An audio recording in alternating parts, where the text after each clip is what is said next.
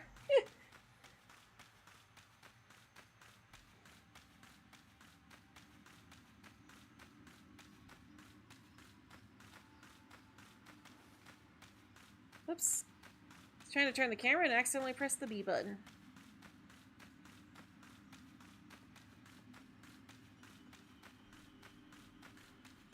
And that's a no to Glade.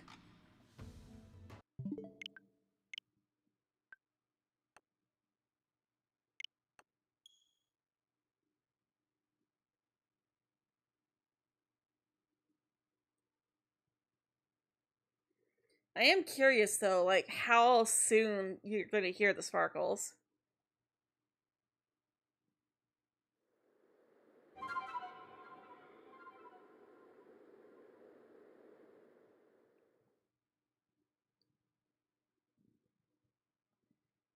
Admittedly though, this would be a good way to hunt the Pokemon that spawn at the bottom of the cave too. Honestly, you would speedrun P5, but then it's like, wait, so you have to speedrun basically all the dialogue whilst getting social links and stats basically perfect? Yeah. I mean, you can use a guide.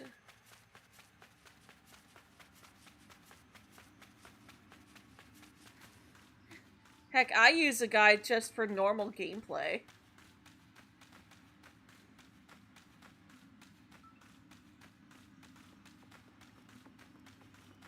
Bye, Ralts.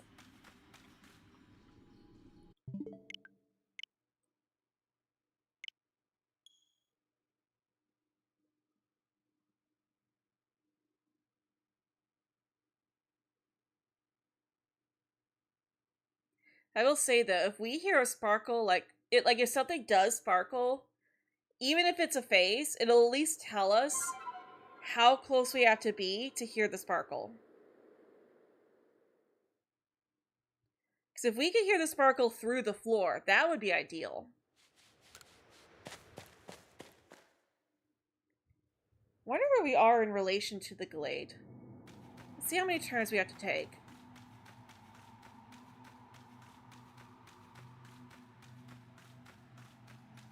Let's see here. This is one floor right here.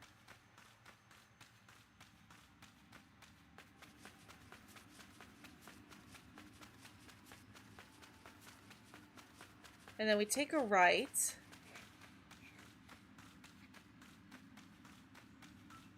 And then another right. Okay, so we're basically on over in that corner over there. So we're essentially on the opposite corner of the temple.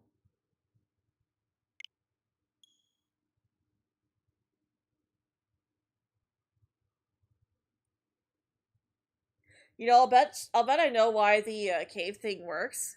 It's probably because they are rendered separately in order to make sure that it's not affecting how the game runs. So these are probably seen as completely different maps by the game. I'll bet that's why it's different.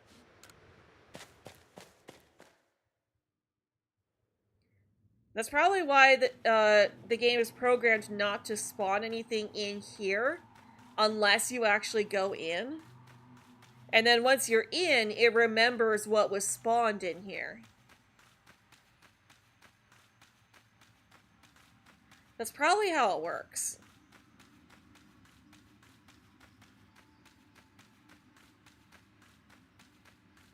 It's too bad you wouldn't be able to use this exploit in, like, a normal playthrough of this game, though. Because you have to have Braviary, and you get Braviary by going through this temple.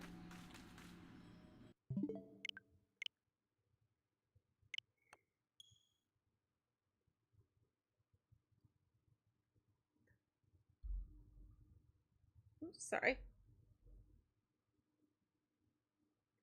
You've also started a fresh new save of Persona 5, except with Kasumi as the MC. It's pretty fun. Yeah, I know you were saying yesterday. I'm sorry I couldn't talk too much yesterday because, you know, yesterday was a collab and we were having conversations. But yeah, I can't play the Kasumi mod because I would have to completely repurchase the game because I have Persona 5 Royal on the PlayStation 4. I bought it when it was brand new and first came out. And when it first came out, Steam did not have any of the Persona games. They were still primarily PlayStation exclusives, with the only exceptions being the Persona Q games, which were on the 3DS. And also, yeah. Actually, no, I was about to say, and also Persona 3 Portable. That was still PlayStation. That was just the PlayStation Portable.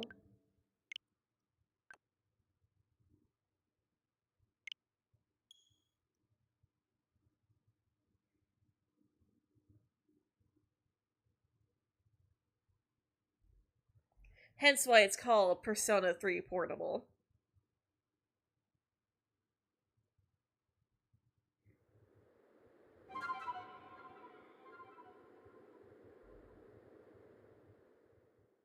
Still has bugs. Well, yeah, it's a mod. It's a fan made. It's fan made, so that makes sense that there's gonna be bugs. You can't really hold fan content to the same level of quality as an officially licensed game. Excuse me.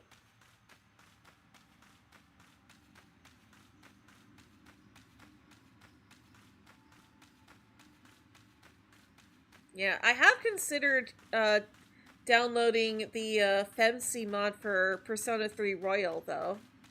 Or, not Royal, Reload. I always get the R's mixed up. But yeah, I have considered downloading the FemC mod for P3 Reload.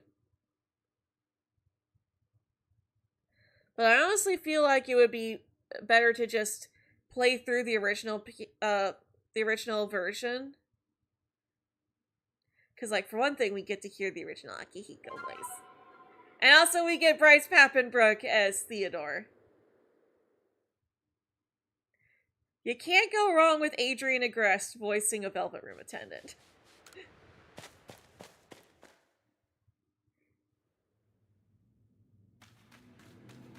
Persona 3 Royal coming out in 2027. No, but Persona 4 Revival is coming out in 2026. I am looking forward to that, but I am sad that the original voice actors aren't going to be coming back for that either. I'm going to miss Yuri Lowenthal as Yosuke. And even though I don't know the actor names, I'm also going to miss Nanako and Kanji's Wias. And Naoto. Like, I hope they don't sound too different. Because, like, some of the P3 Reload voices don't sound all that different. Like, Zeno is a really good sound alike for Vic Mignogna. Oh, and my mouse dropped. Like, Junpei almost can't even tell the difference. And I think I actually do kind of like Zeno a little bit more. And not just because he also voices Nino in Miraculous Ladybug. But, like, I think I do actually kind of like Zeno a little bit more than Vic.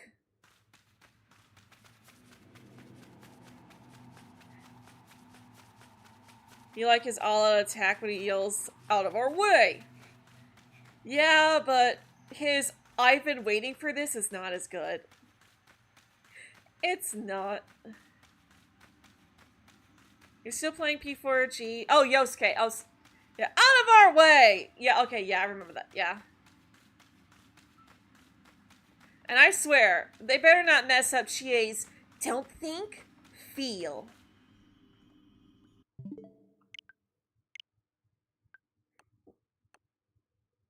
Although I will say that if I had an agent, I would probably be trying to get my agent to get me an audition to play Nanako.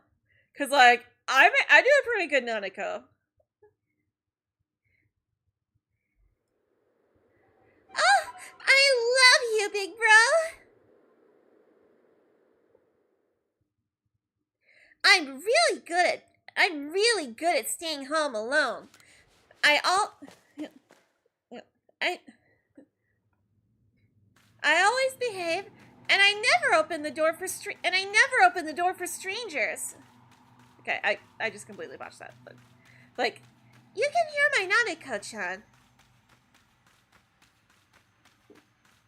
Kanji, you're a delinquent.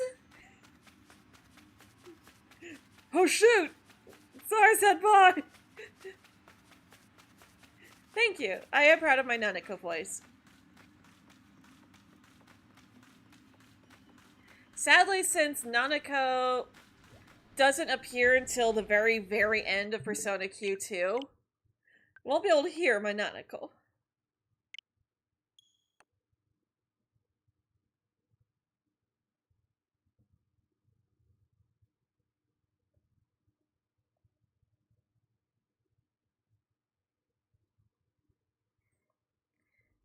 But yeah, like, Nanako is one of those characters that they 100% have to get right.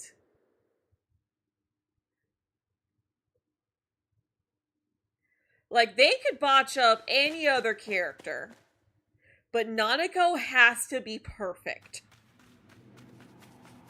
Otherwise, fans will riot.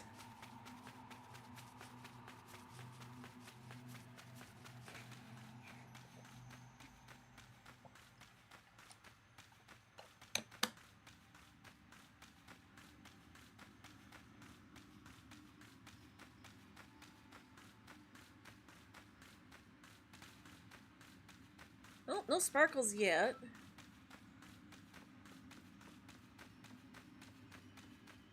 At least getting the hang of this route, though, especially playing with just one hand.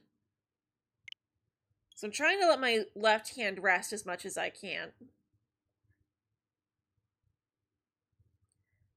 I would really like to just have the gamer's hand dealt with before the Kalos hunt.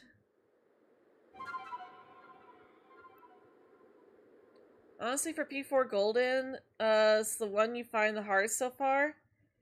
You've tried very hard, so you're like, yeah, be P4 Merciless, I got this, and then kept losing to Shadow Yosuke. Oh, wow. Because he's weak to electricity.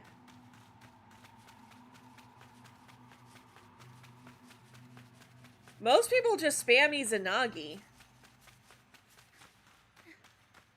Granted, I've never played P4 on Merciless, but still.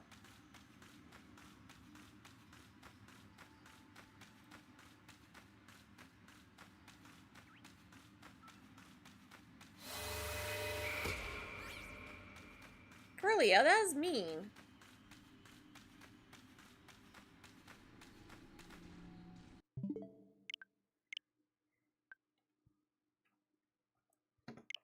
You know, I think I am going to keep going, because I am in the, Hello, Douglas, welcome. Thank you so much for subscribing. I am definitely in the groove, but I think I'm still going to do a poll.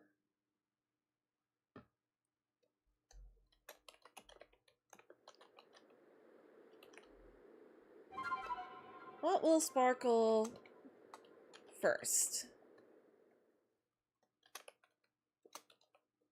Ralts, Curlia, or Gallade?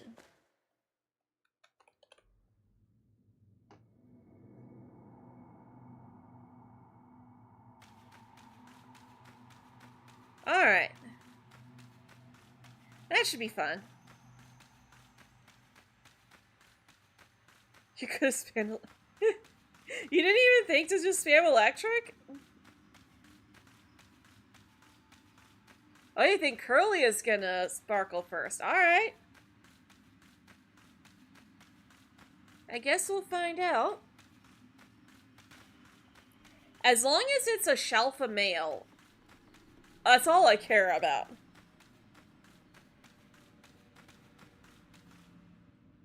Although, if we get a Shalpha female, I don't know. I might just take it. And then just be like, oh, I can just leave it as... We've already got Guardy.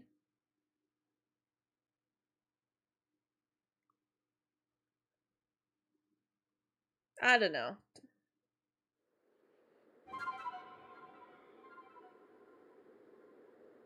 Because, like, a Shalpha for the living dex is still pretty tight.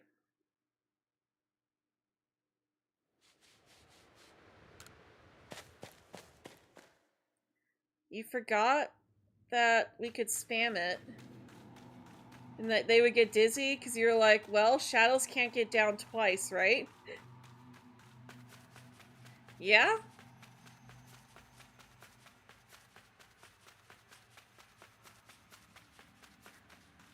I don't know if you can... I don't think you can down bosses. If you can, then it's probably just a newer game thing. But, like, I don't think you can. But still, like... It's not like you have to worry about saving your skill points for the rest of the dungeon, because that's it.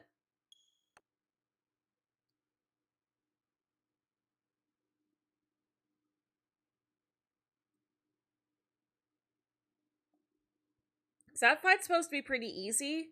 And I would imagine it should still be pretty easily on Merciless, considering the fact that you don't have access to any other party members yet. So you have to be able to beat it by yourself.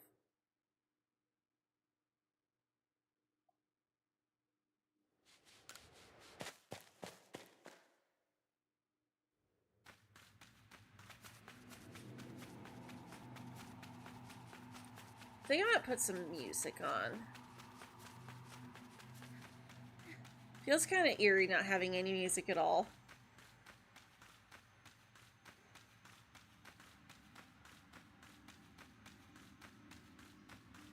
I'll turn that on the next reset.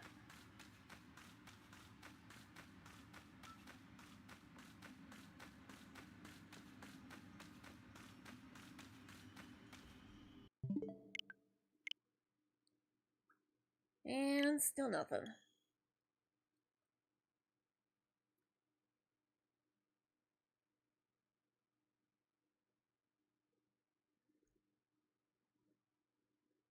So how would we be able to beat this game by only being able to swap personas once per turn? I mean, that's how all of the Persona games are.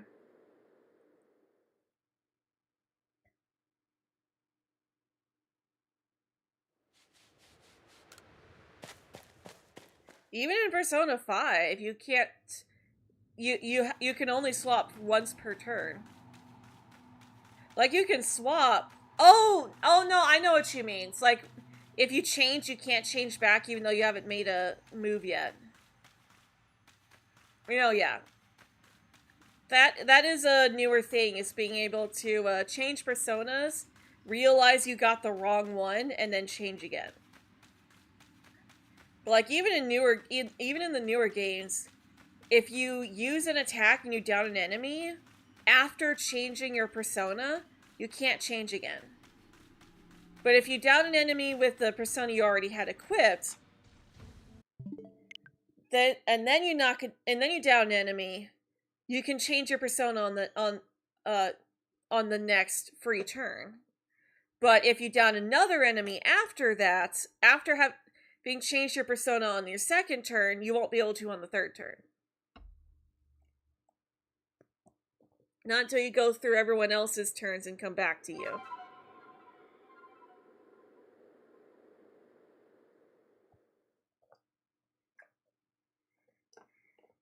Yeah, because when you play Persona 4 Golden, you're playing on the old mechanics.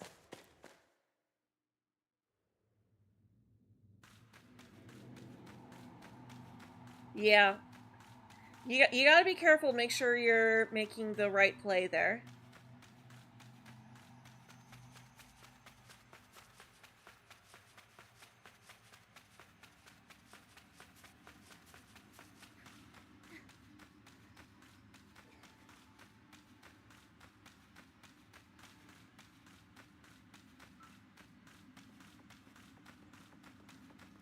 Also, when we do the Kalos hunt, we are not hunting the sign in this game.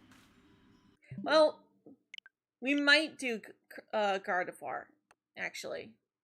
Oh wait, no, Gallade is a Hoenn Mega, so we wouldn't have to hunt Gallade in this anyways. So I might do Glade, actually. Or, Gardevoir. We might do a reset hunt for Gardevoir during the Kalos hunt.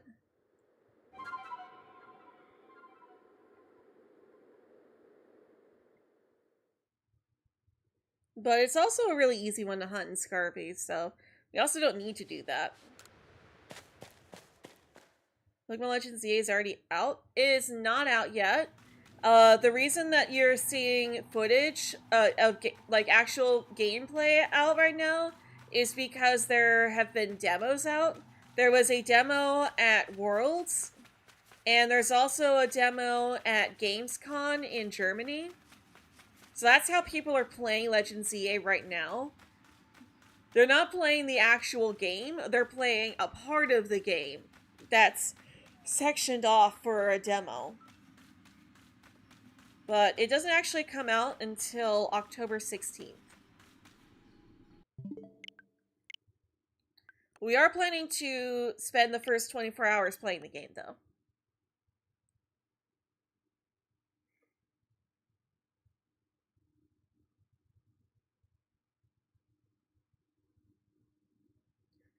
Honestly, you're happy you got to find me on YouTube. Just remember seeing me play Persona 5 and you're like, huh, she seems cool. Well, I'm glad you've been entertained.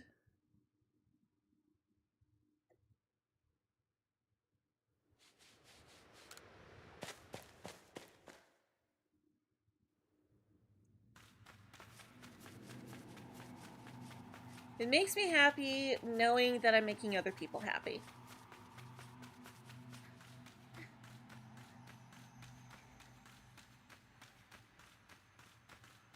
Though it would make me even happier if Gallade would just sparkle already. That would be amazing.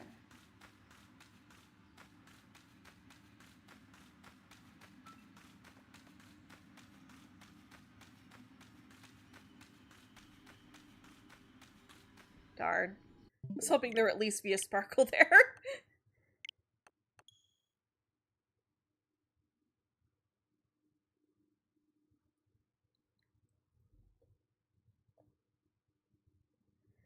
Oh, Leo was napping.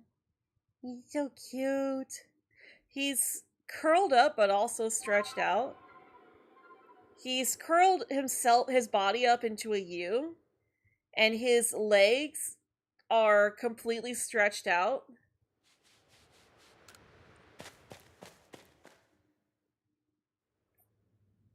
He's so cute.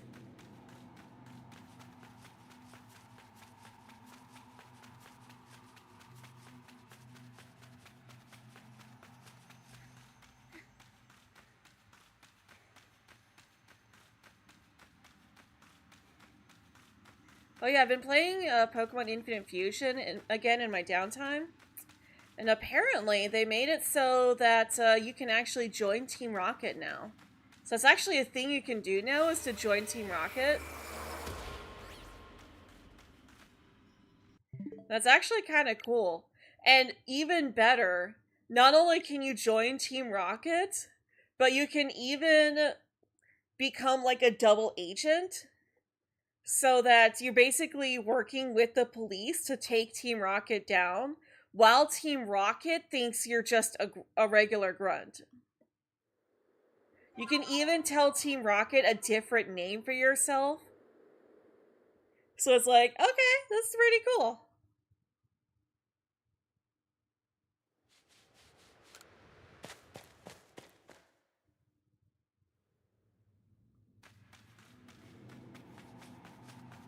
And the playthrough that I'm doing right now is like, okay, play through the game with only fairy type fusions.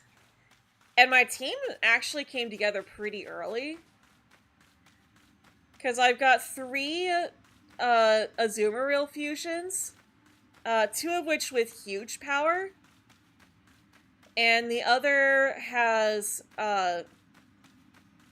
instead of huge power, it's got thick fat. So that one's fused with a grass type. That way, thick fat ensures that it takes less damage from fire and ice attacks. So it's like really good for a grass type. But then I've also got the two with huge power fused with a Gyarados, because that's basically Azumarill with Gyarados' stats. Except that it's even more so because it's a fusion. And then the other one is with a Talonflame. So it's a fire and fairy type, which we don't actually have yet in the official games. And that one's doing pretty well as well. And then I've also got two Gardevoir fusions. So I've got a Gardevoir fused with a Nidoqueen. So she's definitely more of a special attacker, but she's actually doing pretty good. And she's basically my answer to poison types. And then my other Gardevoir fusion is like my strongest attacker, because it's Gardevoir with Alakazam. And its nature reduces physical attack, but also increases physical defense, because both of their physical defense is paper. So at least gives them a bit more stamina. And then the last one is, I love Mawile. So what I did with Mawile is it's fused with an Aggron. The sad thing is, the only one that doesn't have a custom sprite is Azumarill and Gyarados. So it's just an Azumarill with Gyarados' head as a face, and then Gyarados' fins as feet, and then Gyarados' tail as a tail. And it looks really bad.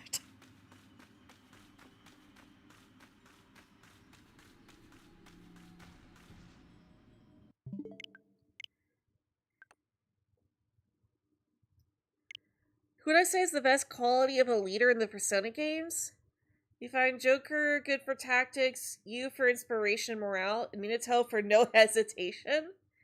I mean, Minato isn't really enthusiastic enough for my taste. So I would say either Joker or you.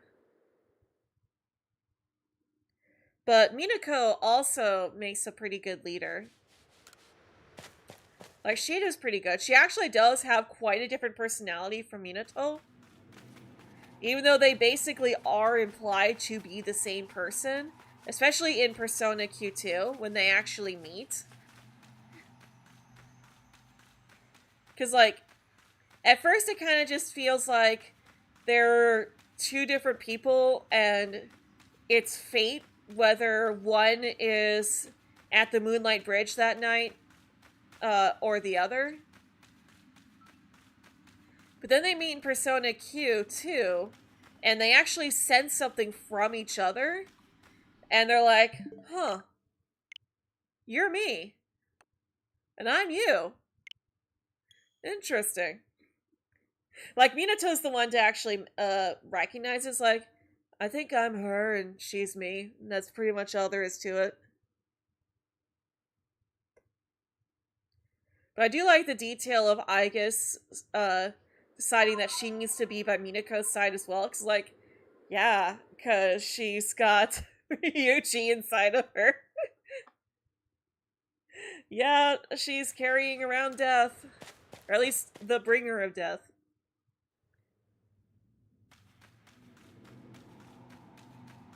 Or not Ryuji, Ryoji. Oh my gosh. Their names are so similar, I hate it. Yeah, it's like she's got Ryoji inside her. Although at that time it's just Pharaohs. That would actually be kind of interesting now that I think about it. If, like, you got a cutscene where Pharaohs is speaking to one of them.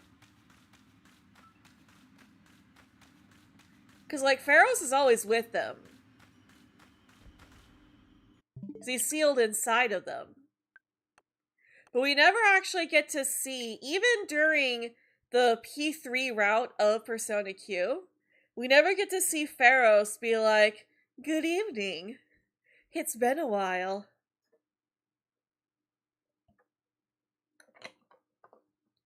Also, water break.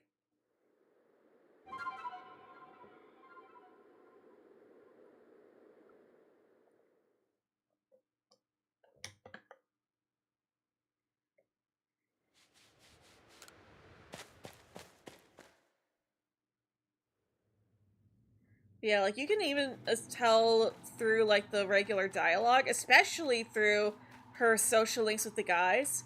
But Minako has a very different personality from Minato. Hello, Emerald. Welcome.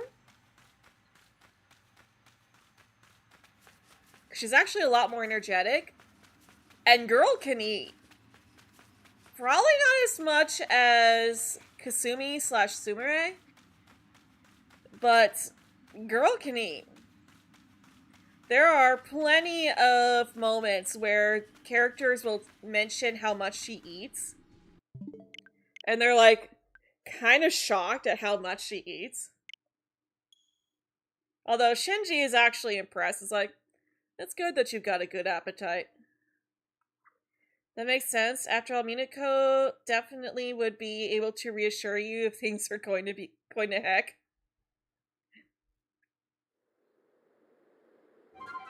Yeah, that's what I was saying before, Douglas. The demo is not something that you can download. It's only at the events. And the reason that they're not putting the demo out for everyone to play is because there have been issues with leaks in the past, especially back in Generation 7. Because we got demos for both Omega Ruby Alpha Sapphire as well as Ultra Sun and... Or no, just regular Sun and Moon. And when those demos both dropped, we knew data miners were able to find every single Mega Evolution Pokemon that was being introduced in Omega Ruby Alpha Sapphire. And they also leaked out the entire Alola Dex. So we knew every Pokemon that was going to be in Sun and Moon before the games were out, because data miners found the files for every Pokemon in the demos. And since then, Game Freak has not done another demo. At least not a public one that you could download. But they have had demos in the past at events, like what they've got right now for Legends EA. So where people can play the games early. In fact, the demo for Scarlet and Violet, someone who played that actually managed to find a shiny Skeeto, which is how we knew before the games were out that there were no overworld shiny sound effects or visual effects. So we were all really disappointed by that before the game was even out. But that also means that we have an official answer for what was the very first shiny Pokemon found in Scarlet and Violet. The answer is a Skeeto. Because it was found before the games were even out.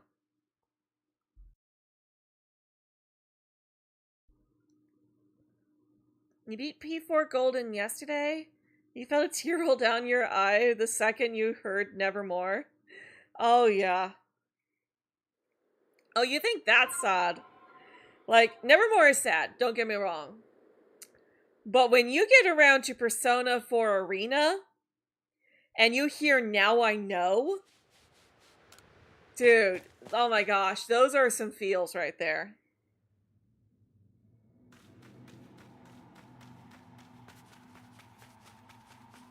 Although I think you have to have a PS3 to get the actual Persona 4 Arena game. Because I'm pretty sure Steam only has Persona 4 Arena Ultimax, which only has DLC for the Arena story. But, you know, still highly recommend. But you don't really get to hear Now I Know play during the credits, It just plays the same generic song that it does at the end of the Ultimax story, which is sad, but yeah, it's such a good song. There are miracles waiting for me on the weathered road that I will tread. And these wonders, one by one, will become just a part of me. I know, now I know. There are crazy hazards ahead, yet I don't really fear them as I should. Not that now I have unshakable faith that inside of me the sky is shining bright just because now I know. But it hits even harder when you've actually played the game and you understand what exactly the lyrics are referencing.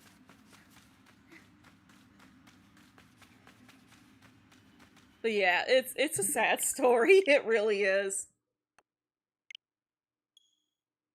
Like, if anything, I'd say Labris, the character introduced in Persona 4 Arena, probably has the saddest backstory out of any character in Persona.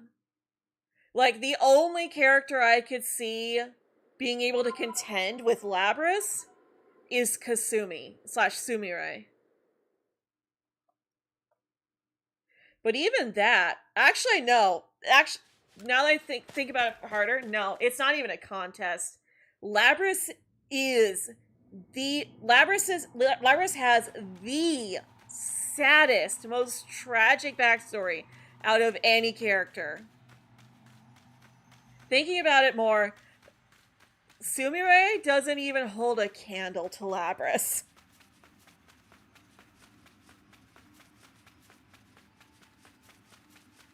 You're gonna play the Kasumi mod, but you're still gonna lurk? Alright, no worries. Thanks for lurking, fighter.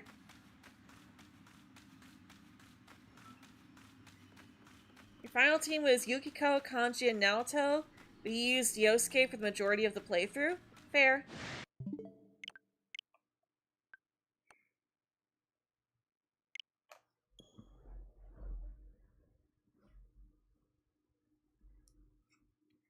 Yeah, Naoto is a really good party member, especially in Persona Q. Like, I can handle not having her in Persona Q2 because they did nerf her a bit, but Persona Q Naoto is honestly kind of broken with how good she is. Because she gets light and dark skills, and at that time, Persona 5 wasn't out yet, so we didn't have regular damaging light and dark skills. So Naoto's main attacks were were the insta kill moves that hit everything. So like if you're playing Persona Q, just base Persona Q, you pretty much have to have Naoto so that you can just immediately, soon as you enter into a battle, Mamudo, Mahama, just instant. Like, you can clear out half of the battle just with her. She is so good. Whenever you start a new Persona game, you always watch a video of the best and worst characters in the game. You're shocked to see Naoto as the second worst party member? Well, that's not the case in Persona Q. It's a lot more balanced in Persona Q2. I mean, it's not going to appear that way when we play because we're going to be playing with just the wild cards and Igus.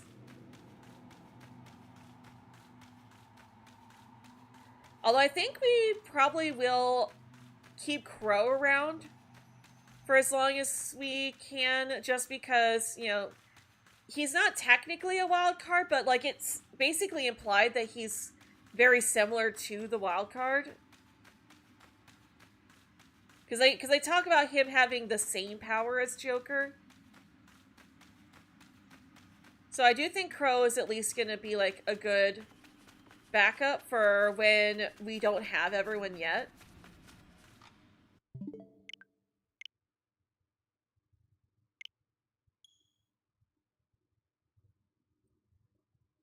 But we're going to be rocking Crow, Joker, and Minako for a while.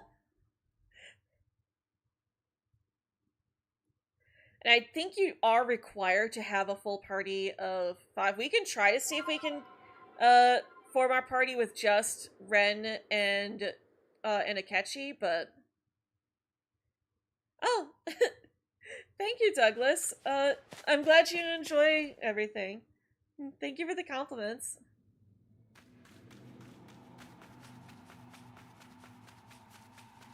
Yes. Yes, Emerald. I mean, we're kind of required to use Akechi for, like, the very first floor of Q. Because on the first floor, you have a set amount of... You have 5 characters that you can use, and that's it. And, like, they have excuses for why everyone else isn't around. One of the characters you can unlock when you reach the second floor, and then you unlock Minako halfway through the second floor. And then the other 2 missing Phantom Thieves don't get unlocked until you completely finish the first dungeon.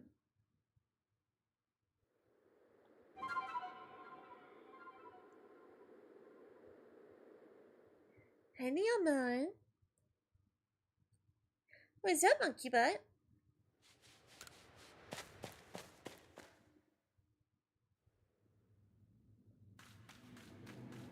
So yeah, we're going to be pretty much required to use Akechi.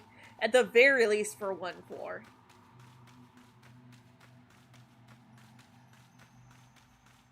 Yeah, we'll probably keep him around until we've got all of our wild cards.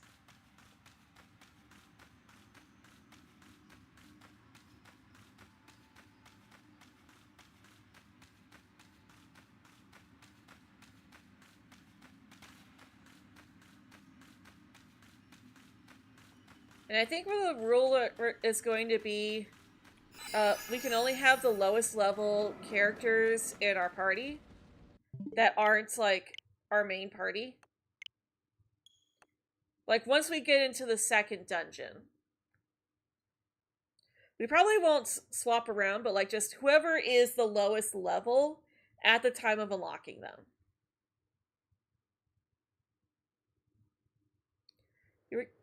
You're gonna order Persona 4 Arena Ultimax for the Switch today? Hopefully people still play it. Oh, I didn't know it was on the Switch.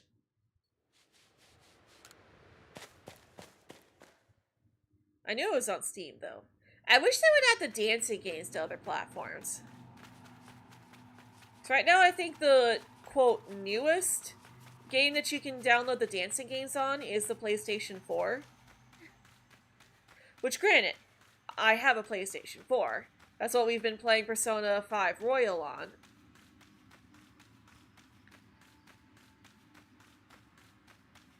But I am kind of sad that they haven't put it out on Steam or the Switch 2. Or Switch 1 even.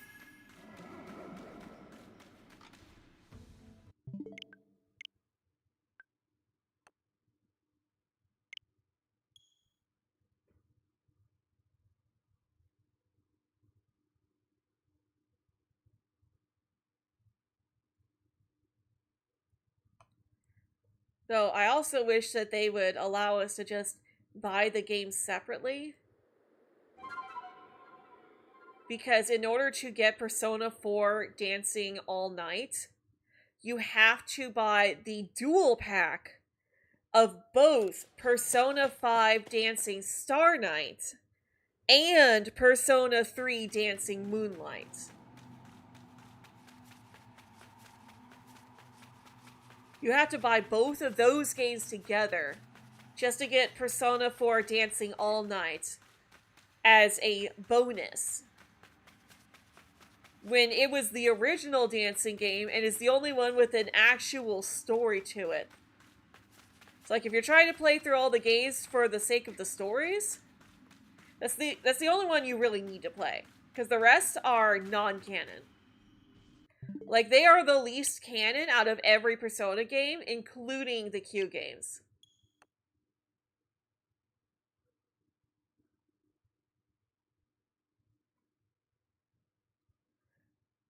So they basically made the midquels because they wanted to have Akechi and Shinjiro available as well. You don't like rhythm games anyways? Yeah, I honestly don't even know if we're going to play them on stream, even if I do end up getting them, just because that's like a copyright nightmare. I think Ralph's going to sparkle first since it's more common. I mean, they're about the same.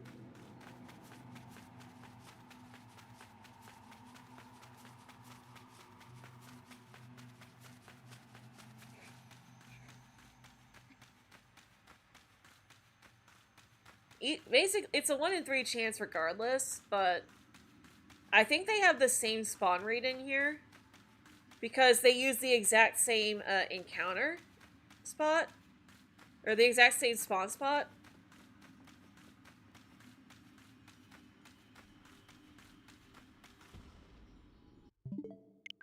But we'll see. I hope it's Gallade. I mean, if anything, if they sparkle and they're not alphas, then we're going to keep going. We're just not going to catch them and keep resetting until something is at least an alpha.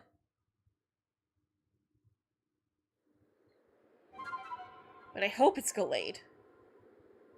And I hope that if we get a Shalpha, Ralts, or Curlia, it can at least be male so this could be done with.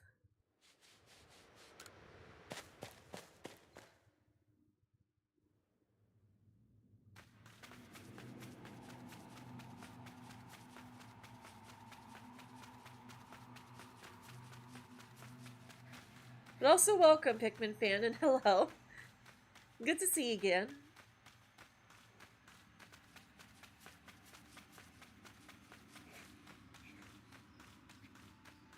Yeah, I'm at the very least not bad at rhythm games. Like, they definitely take some concentration. I don't know how fun they would be to stream, though, just because of the fact that, like, you're so focused on making sure you get the timing right that it's like you can't really talk to chat much.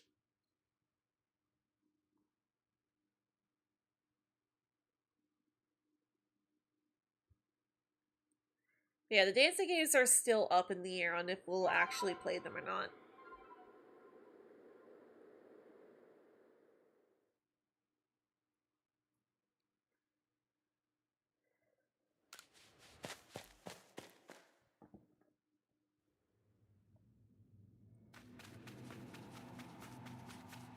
Come on, Gallade, I need you to sparkle, please.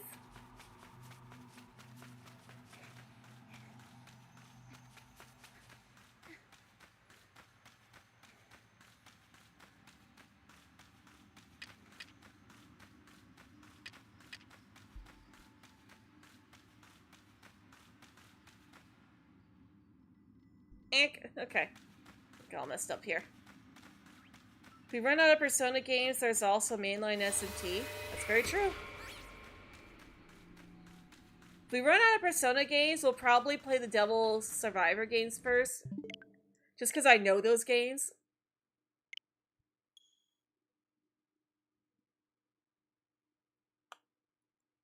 You have 7 days. Survive.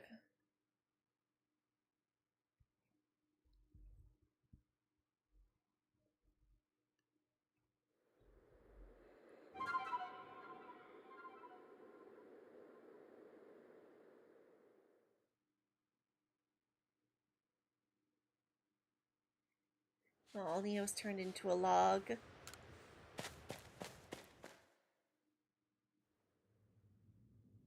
Sorry, Leo. I need my foot back. It's fallen asleep.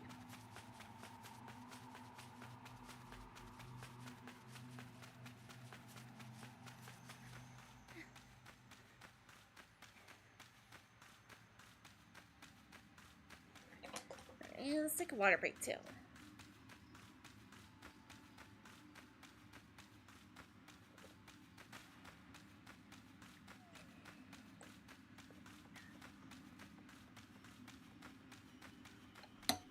Dang it. Still nothing.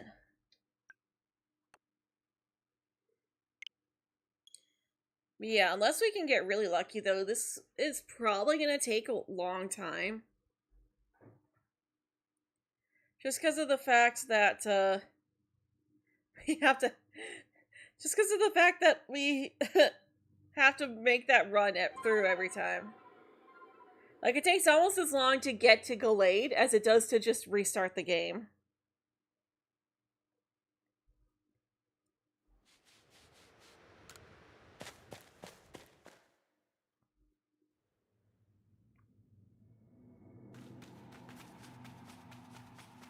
That's why I think I might need to do some stretches, though. My hand's starting to get a little stiff.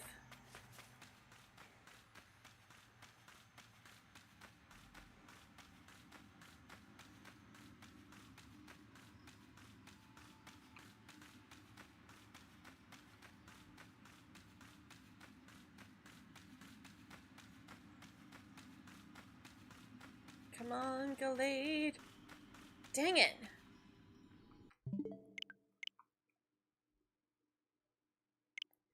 Okay. I'll do some stretches.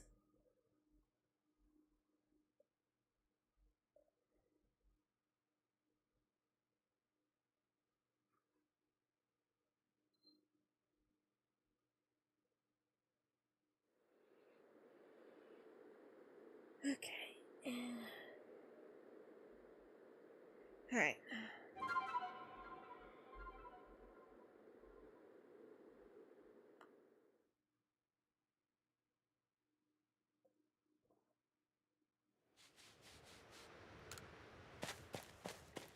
Three, 4,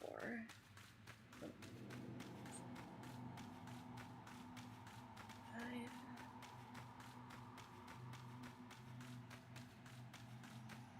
6, 7, 8,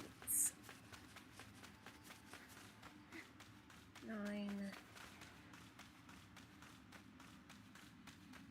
and 10.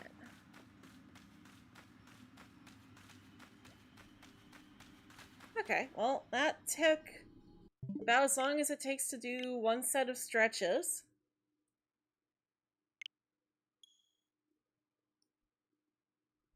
Now for the other hand. 1, 2, 3, 4, 5, 6, 7, 8, 9, and 10. Okay, swap. Sorry, I have to do these stretches 10 times on each hand. 1, 2, 3, 4, 5, 6, 7, 8, 9, and 10.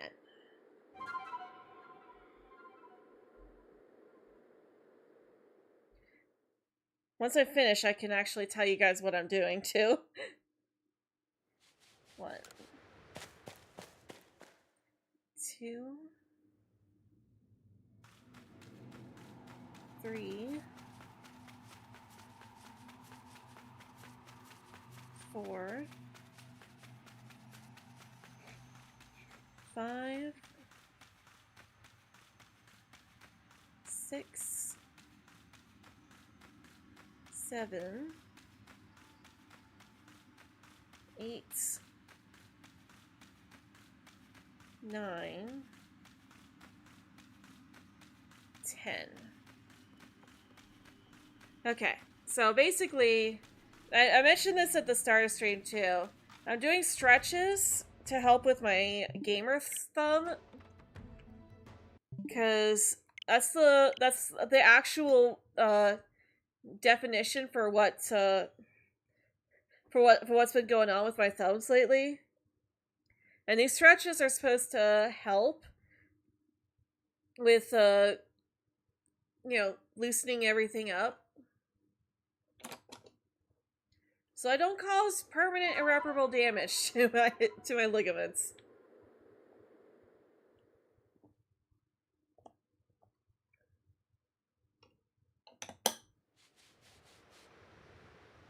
Oops.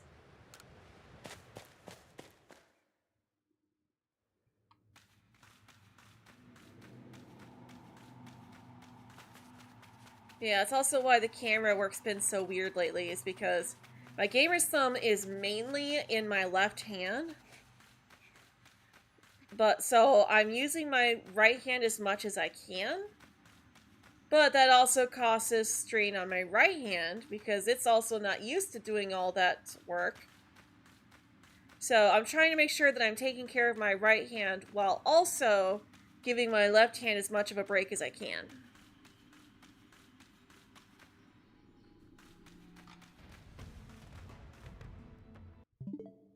Here you are, Glade.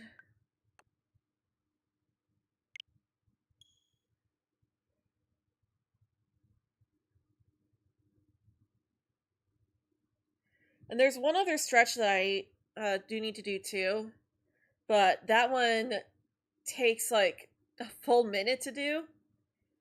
Actually, no, it takes 3 full minutes. I take that back. So basically, the way that the stretch that I was doing just now works is you make a fist, and then you bring it up as high as as much as you can.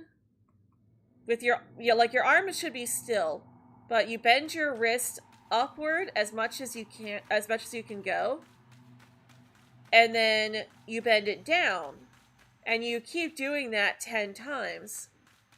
That's why I was counting, to make sure I was getting the full 10. And then once you finish with that, you turn your wrist, you turn it over so that your thumb is pointing up, and then you do it again, but this time you're basically going the other way. So you're still going up and down, but now your wrist is pointing in a different direction. Well, there's an Alpha Curly up, but it's not Shalpha, unfortunately. The other stretch that I'm supposed to do is you basically have to hold your arm out perpendicular, and then you hold your hand up like you're saying stop, with your fingers all stretched out. And then with your other hand, you pull your hand back with your fingers still stretched out. And you have to hold it like that for 30 seconds. Which I wouldn't be able to game and do that stretch at the same time. But then after you do that, you let it rest for a little bit. And then you do it again 2 more times.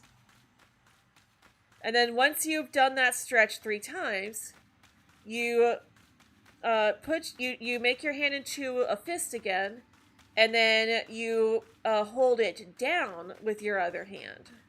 And you do that for 30 seconds 3 times. So that's what I was saying, it takes 3 minutes to do that stretch. And you need both hands, which means that you can't play a game while doing those stretches.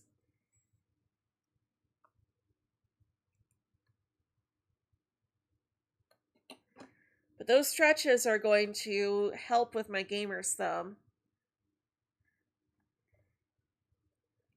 so that I'm not complaining about my thumbs hurting so much anymore.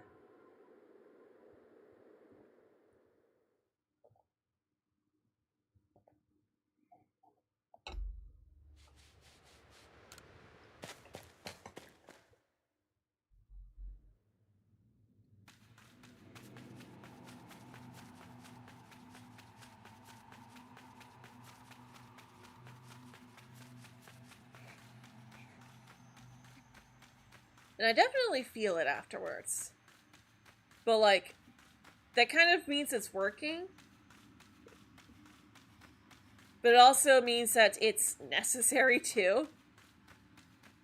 So, like, that's the whole point, is that you're stretching the muscles out so that they will feel better. If there wasn't some slight discomfort, then you probably don't even need it. Though it is still a good idea to stretch. And even once I do reach the point where I'm not dealing with gamer's thumb anymore, I'm still gonna try and keep doing those stretches, just so I don't have to deal with this again. Because I have had times before where my gamer's thumb has gotten so bad that I've had to keep my hand in a splint for a while. If it wasn't for all these challenge runs that we're doing right now, we'd probably be playing Sword and Shield, since that game can be played with just one joystick, or just one Joy-Con.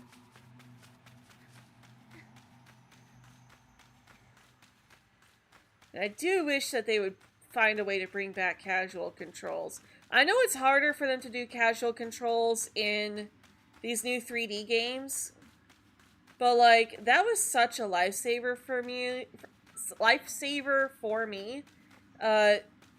When I was younger, with, like, the older generation games.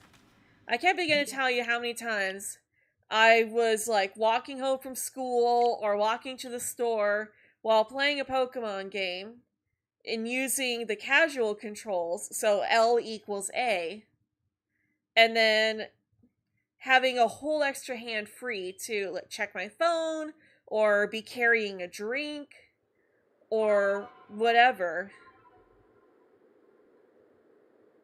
You can't do that anymore.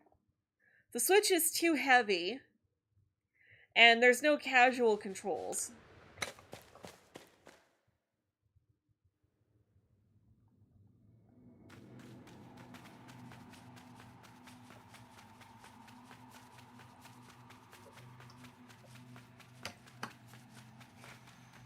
I think I'm starting to run out of water, too.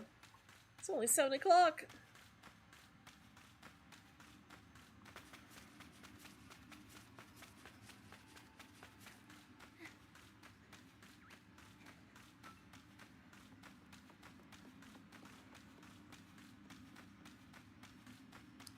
I will say, though, I'm a little surprised that Curlia was the first alpha that wasn't Gallade.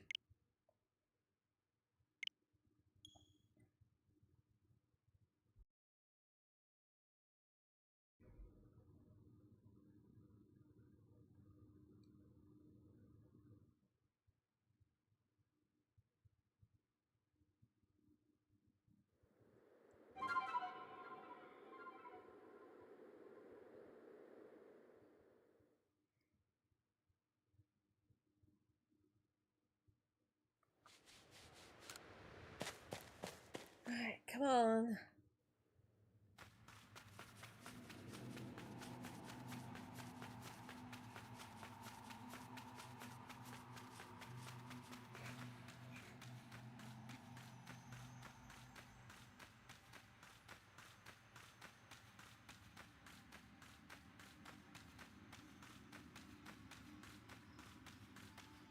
Come on, come on, come on, come on, come on, come on, come on, come on, come on, come on.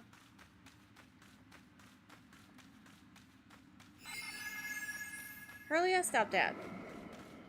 Dang it, still no shiny.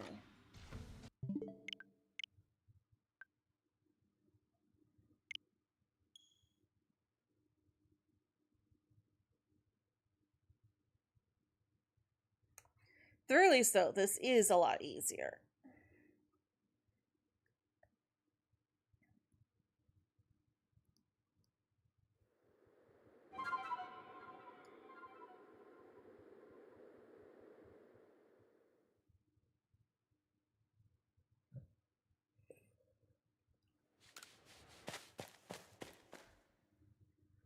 Alright, what else is there to talk about? I don't really have anything else to talk about. I mean, I guess... Oh, actually, no, there is something. So... I guess I should go ahead and say that tomorrow we are going to be doing the second Caged 8 stream with Jervy Raz. So... we'll be doing that tomorrow instead of shiny hunting.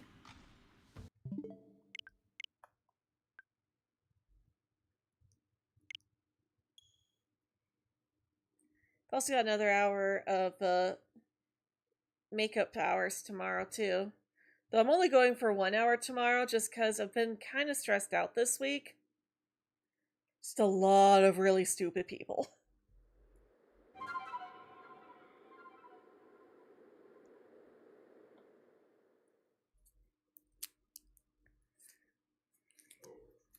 Like, no, seriously, if you can't handle talking to dumb people, don't work in hospitality. Like, it's not even just that people are dumb, but that people are dumb and entitled. That's like the worst combination.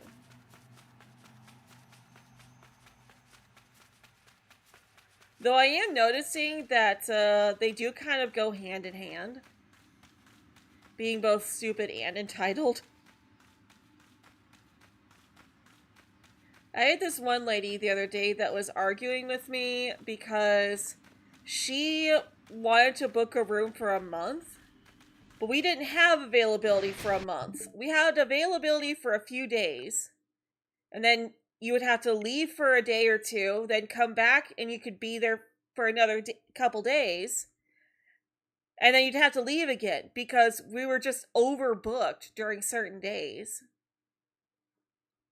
And even then, the rooms that would be available a few days later are completely different rooms. And she just was not understanding the fact that I could not quote her a monthly rate or book her for 2 months. Because in order to do that, we would have to cancel at least 20 other reservations.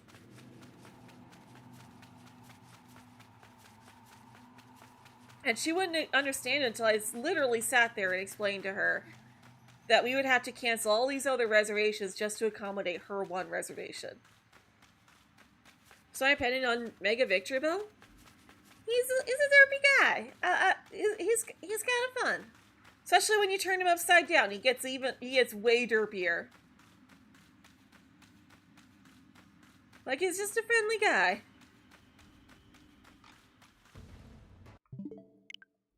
He looks fun. I can understand why some people might not be too excited, but, like, I enjoy the joke of it. Not every mega has to be insanely cool.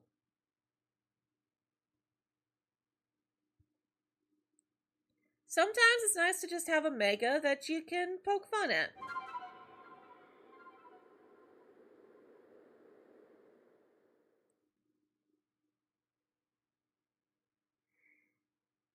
And I do also kind of like how, when it attacks, it basically just reverts back to a regular victory bell.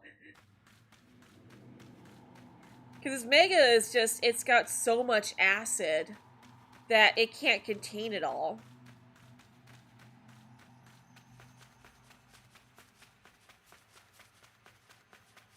Like, he just wants to share his jelly with you.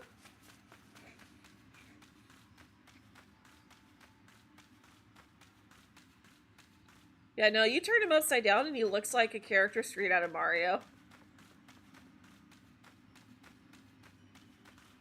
I actually did flip the picture around during the stream yesterday. That's still up, by the way. We had a lot of fun. We didn't watch the second trailer that was revealed, but we did go to the website and we basically learned everything that you see in that trailer. Though probably would have enjoyed laughing at Victor Bell bouncing along, chasing all the bug type Pokemon.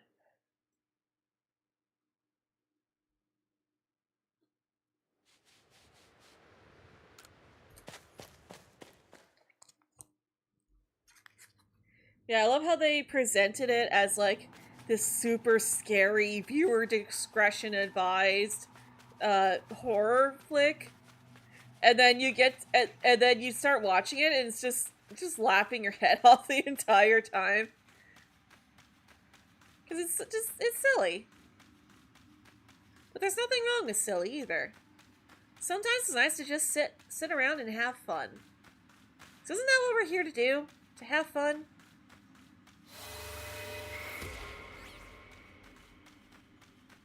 Granted, I'd have more fun if that Gallade would turn blue.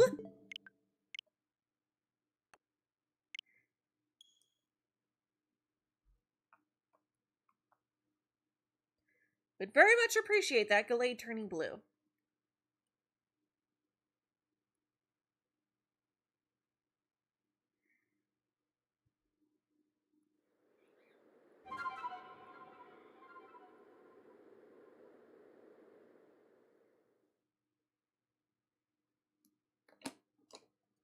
Also, a water break.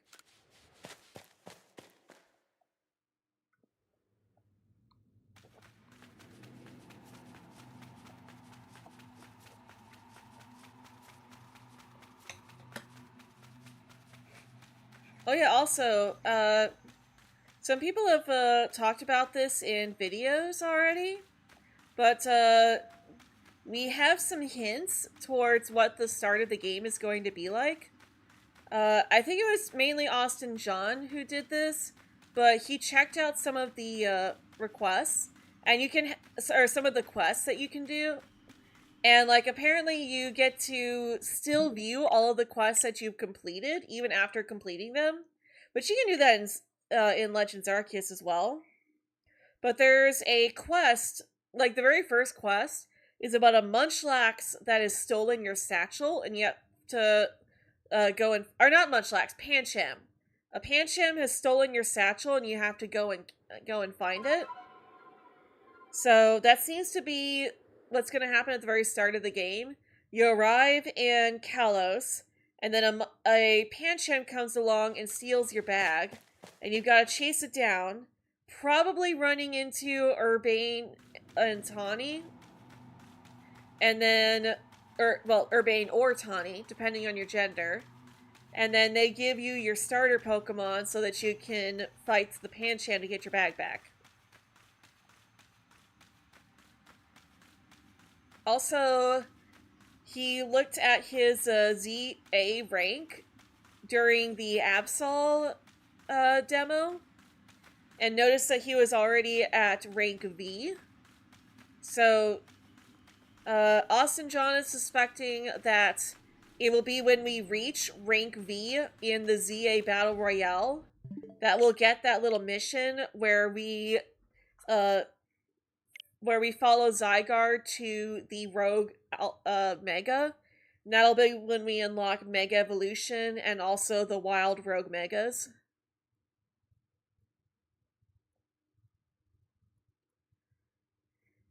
And according to one of the staffers, the shards, or those little rocks that we collect Mega Shards from across the city, those are what is causing the Rogue Mega Evolutions.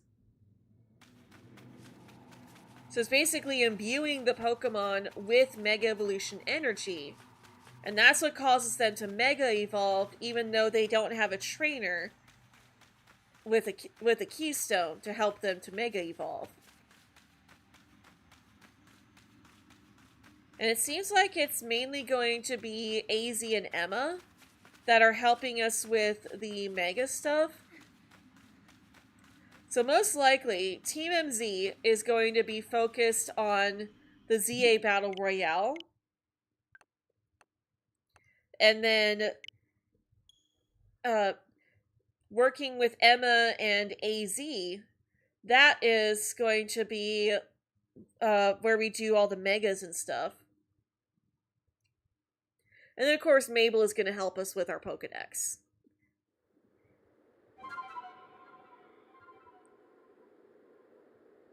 So, to that end, it's kind of seems like it's going to be like Scarlet and Violet. This is theory. This is me theorizing, not just me repeating what other people are saying.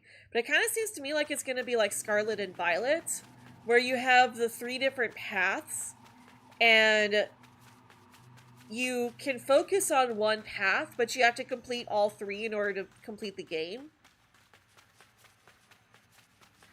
Though, I mean, I guess you could also consider Legends Arceus also having 2 paths.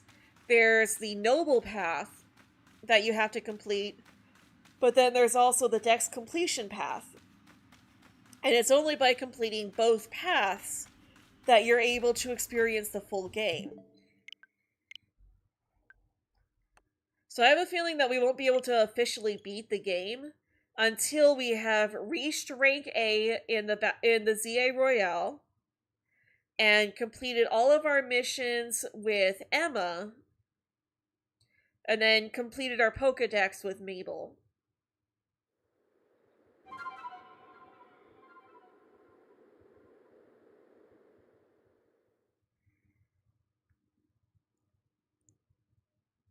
It really is amazing, though, just how much we learned from the games just from the demo. Just from 2 10-minute long demos.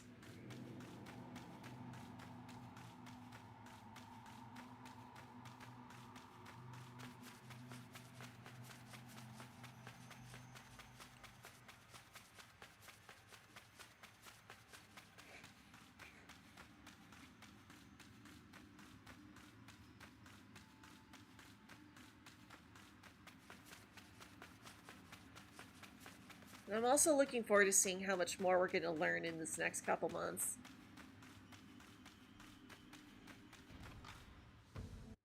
I'm also curious as to what the next Mega reveal is going to be. I kind of have an idea of what's probably going to be. I don't want to say it out loud because I'm trying to be respectful of the people that aren't following the leaks. But the one that I kind of have a feeling that the next megas that are going to be revealed are probably going to be, at the very least, if they do one mega reveal again, it's probably going to be a Kantomon. I think there's one other Kantomon left. Oh no, there's 2 of them. There's at least 2 of them.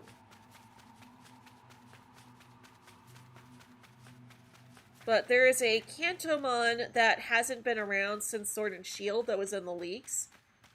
And I kind of feel like that one's going to be next. Actually, no, because that one would be revealed along with the matching Unova one. So it might actually be... There's another one that I'm thinking of that's also a Kantomon that's in Legends Arceus. And even has a static alpha. That one could also be next. But I'm thinking of that first one just because of the Sword and Shield one. Just because it's also kind of...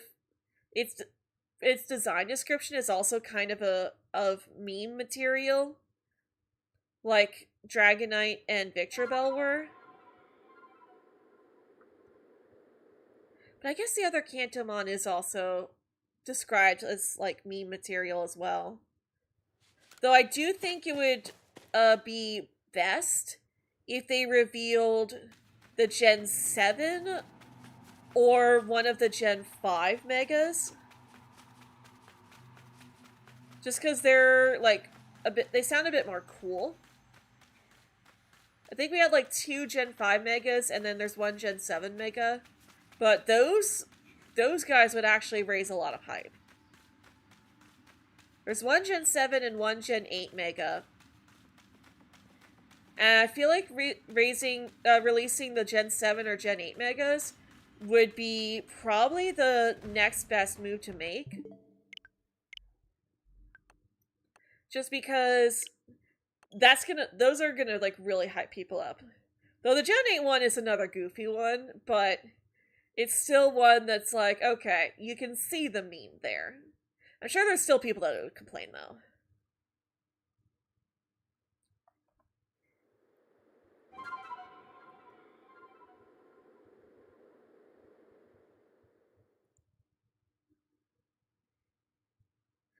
But I could see those being like the two best ones for them to reveal. The Gen 7 or the Gen 8 Megas. Because those seem like they would raise the most hype.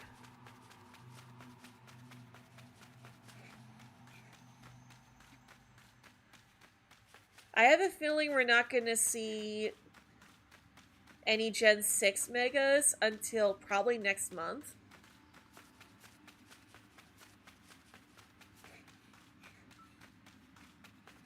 Because those, I feel like they're going to want to do like a really big announcement for them. And that's if they do announce them. At the very least, though, I think we're going to get a mega announcement in October. It's like probably like the first week of October, I'm expecting another announcement. But the Pokemon that I'm thinking will probably be announced in October are already Pokemon that can be that we're going to be hunting in the Kalos hunt anyways, so if they don't reveal that until after we do that Kalos hunt, we should still already have them.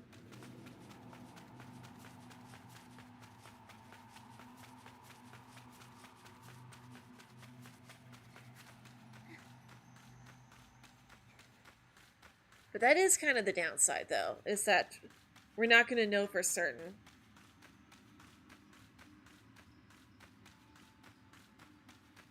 Although imagine a staffer at one of the conventions that's running the game demo. Imagine if someone running those conventions ended up data mining the demo. Still. Like they put all these regulations in place to ensure that there's not going to be any leaks from the demos. Imagine that we still got leaks from the demos. That would be so sad.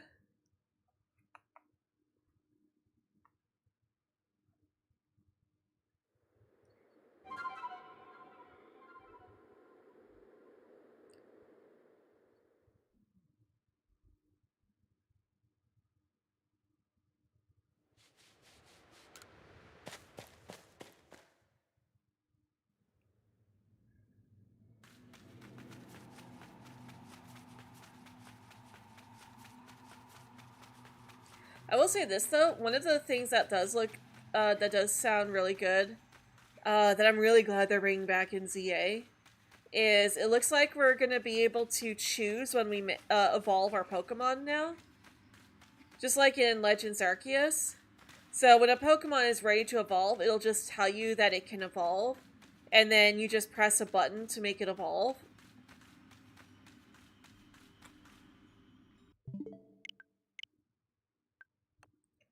So I hope that ends up making it into Generation 10 as well.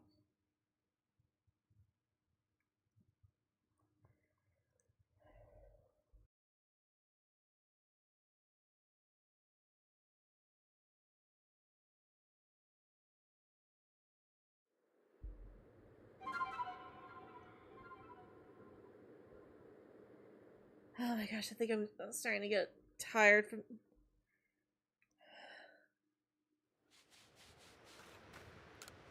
I might just go until 7:30 today. I think I'm getting a bit too worn out.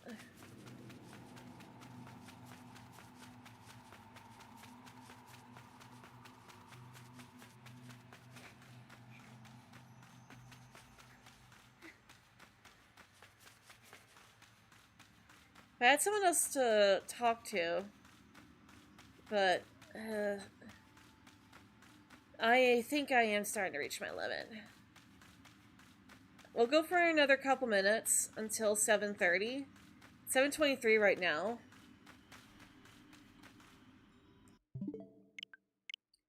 But I think we're going to be wrapping up in a little bit. Is there anyone live at the moment?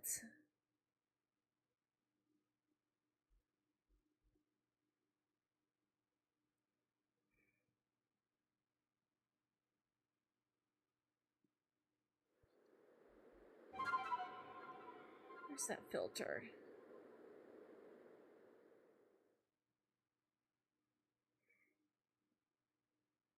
That's weird. It's not giving me a live filter.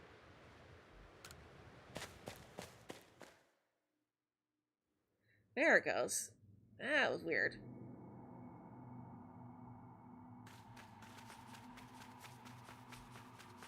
No, we're not raiding out to Total Drama Island.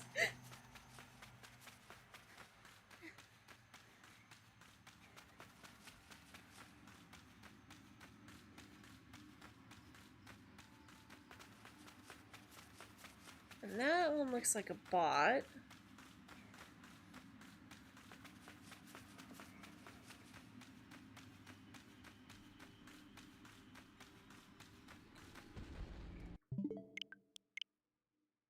Oops.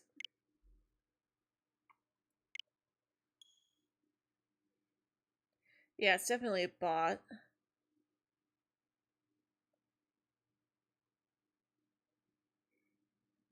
What's with all these political live streams? Oh my gosh. We're not reading a political live stream. We're not raiding out someone with 1,000 viewers. They don't need the raid.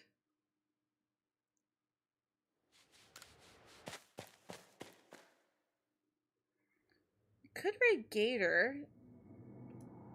He's got some smaller stream going, playing Pokemon Snap. I still need to play that game.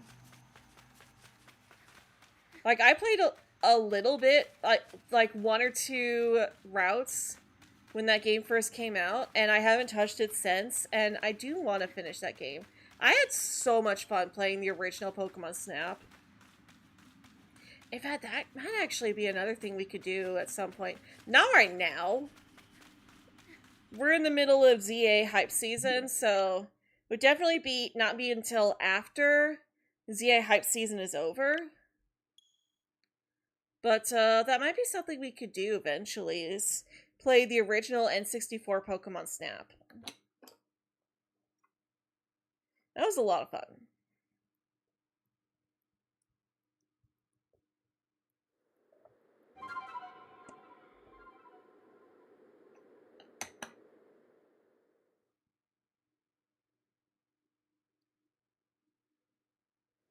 Like, I kid you not, I put in so many hours in that game as a kid.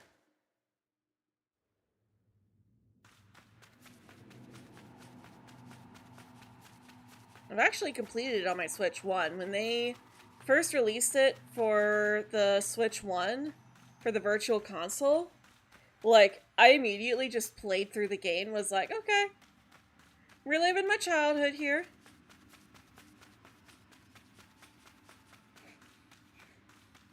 I've not really done the same with Pokemon Stadium, just because that game's not as fun when you can't connect an actual cartridge to it. But you know, maybe one day if I get new copies of the Game Boy Color games, maybe we'll play the original Pokemon Stadium games. Because I still have my N64 and Pokemon Stadium 1 and 2. So that could be fun to do sometime, is to play through the original Gen 1 and 2 games. And then play through all the mini games.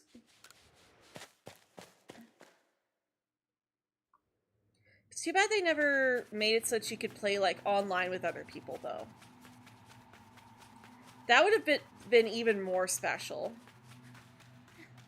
That would have actually made the Switch 1 version playable, honestly. Just play online and do mini games with chat and stuff.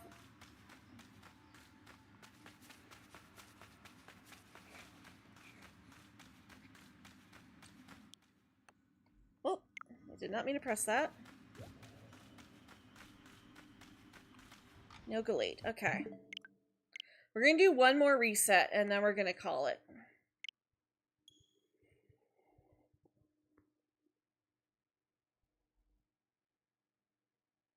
I also need to use the restroom, too, so...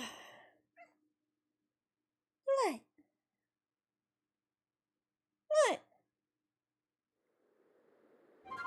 What? Leo's also ready to get up. Okay. Alright. Last run.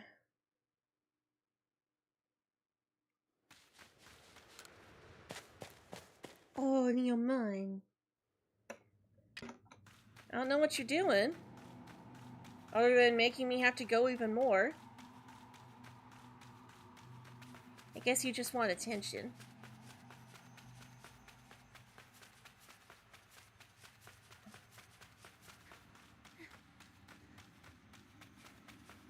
Oh, Leo, mine.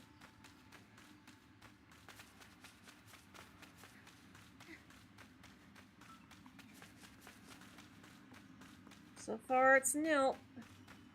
That's a no. Alright, well... At least we have an actual method of shiny hunting Gallade now. So, definitely going to look forward to that. And also, we can permu hunt Lopunny, too, in the future. So, we're going to go ahead and wrap up here. Thank you all for joining us today. And as always, I hope you all have a very magical day. Also, I did not mean to start that up again. Have a magical day, everybody.